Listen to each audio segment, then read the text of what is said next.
You've got to develop a sense of urgency. Aurelia said, stop living your life like you have 1,000 years to live. In life, you're either here today and you're gone today. If there's something that you want to do and you can't do it all at one time, do just a little bit of it. I like what Robert Schuller says. He said, by the yard it's hard, but inch by inch, anything is a cinch. Do just a little bit of it. A friend of mine, Bobby Kerr, used to be a roommate. Bobby wanted to go into the area of public relations. He loved working with the public. Young lady he wanted to marry named Clarice. Bobby was a great procrastinator. Pretty soon, the job where Bobby worked, they transferred him to another location. He went out to celebrate with the people on that new job site. And Bobby suffered a massive heart attack and died. Bobby didn't drink and didn't smoke, was under 40, and he died. Ask you a question. How much time do you have left? How much time do you have left? When you start thinking about that, we don't know. We don't know. Bobby took all the greatness and all of the talent and all of his abilities to his grave with him. One of the things he could have put in parenthesis under his name, he didn't use all his stuff.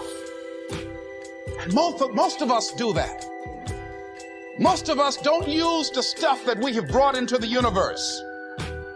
And we want to make a conscious, deliberate, determined effort to start living life with a sense of urgency and using what we've got.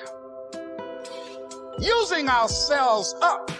Sharing what we brought into the universe to share. Because if we don't, nobody else will. Stop wasting valuable time. Knowing that if we begin to live our lives as if each day were our last, our lives will take on a whole new meaning. They take on a whole new expression. Valuing each moment that we are blessed with. The next thing that begins to nurture that hunger, honor yourself as your word. Don't give your word out lightly. When you throw your word out there and you don't honor it, it makes a statement about you. If you decide to maintain a sense of integrity with yourself, that if I speak it, I'm going to live it. It's who I am. And I'm going to be very cautious in how I give my word to others, and most of all with the commitments that I make to myself. Because I want my life to reflect my words and honoring who I am and what I express. Another challenging area in terms of nurturing and developing that hunger in yourself is learning the art of becoming single-minded. Learning how to concentrate. Learning how to focus in. And you'll be surprised at the things that you're able to do. When you learn how to block things out, when you learn how to keep thine eyes single, you'll be surprised at the ideas that will come to you, of the people that you'll be able to attract, of the opportunities that you'll be able to see. You'll begin to see things that have been standing there looking you in the face and say, I can't believe this has been here all this time. Here's a habit that I do. Maybe it might be of some value to you. I get up in the morning and I start writing what great ideas that I can think of today that can improve me and that will enable me to reach my goal. And I just let my mind flow. Sometimes I write 15, 20 ideas. Some days it's more difficult than others. One idea can change your life. One idea can turn your life around. Deciding that you're going to focus to develop your skills. The guy was the new owner of a baseball team that was in the basement of the league when he took it over.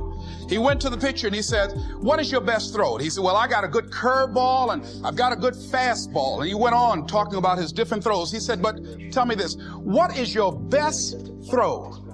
He thought for a moment. He said, I've got a good fastball. He said, that's all I want you to work on. Nothing else. Just develop your fastball. The next year, they went to the World Series. Most people don't know where their fastball is. Most people go through life never discovering what their talents are. Most people never develop their talents. They have skills and abilities, but if you don't nurture them, if you don't develop them, they will never serve you. Your gifts can take you many places if you develop your gifts. Most of us don't like to do those things that come easy to us. I've always loved to talk to people. I decided, taking this advice, to develop my skills as a speaker. And my gift has developed and it's taken me many places. You have something that you brought to the universe.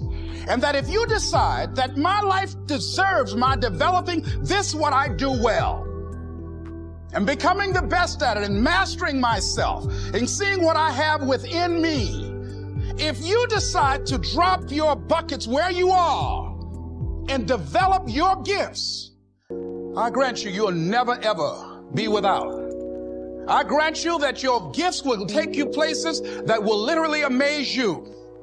I grant you that if you begin to work to develop your gifts, you'll develop a strong sense of happiness. You'll get a larger vision of yourself, because part of beginning to get a larger vision of yourself, all of us need some area of our lives where we can have a feeling of competence. That people know when they think about this area, that's something you do. That you eat and sleep that. And that you do that. You do that. And people know it. And you know it. And you know that you know this. If you don't know anything else, you know this. Can you tell I know what I'm doing? Oh, hello. You know this. So you've got to work on it. When other folk are having a good time, you've got to have the strength of character to concentrate, to read, to digest information.